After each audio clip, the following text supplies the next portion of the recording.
নমস্কার বন্ধুরা, আমার চ্যানেলে স্বাগত। ঘরেতে যা ছিল তাই দিয়েই আজকে একটা রেসিপি তৈরি করেছি। শাশুড়ি বলছে কি বানাবি, আমি দেখি কি বানানো যায়।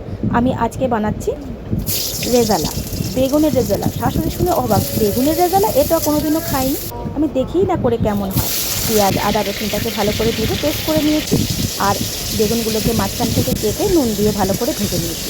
আমি কিন্তু একটুকু হলুদ ব্যবহার করিনি, আপনারাও কিন্তু করবেন না, কেন রেজালাটা সাদাই হয়।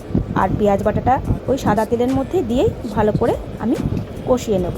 পরপর একটু কষানো হয়ে গেলেই আমি দিয়ে দেব গরম মশলা গুঁড়ো আর দিয়ে দেব জায়ফল গুঁড়ো। খুব সামান্যই দিয়েছিলাম, বেশি কিন্তু দেবেন না, তাহলে তেতো হয়ে যাবে। আর দিয়েছি পোস্ত আর কাজু বাটা। এইভাবে ভালো করে নেড়ে চেড়ে দিয়ে দেব জল ঝরানো টক দই, একদম আঁচটাকে কম করে।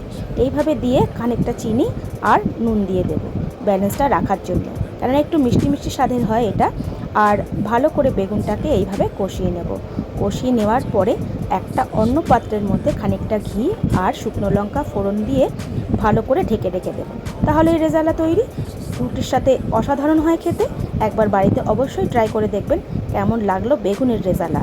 কোনোদিন কি খেয়েছেন? একবার অবশ্যই ট্রাই করে দেখবেন। যারা যারা দেখছেন, ফলো করছেন, অসংখ্য ধন্যবাদ। যারা যারা এখনও করেননি, চটপট করে ফেলুন। ধন্যবাদ।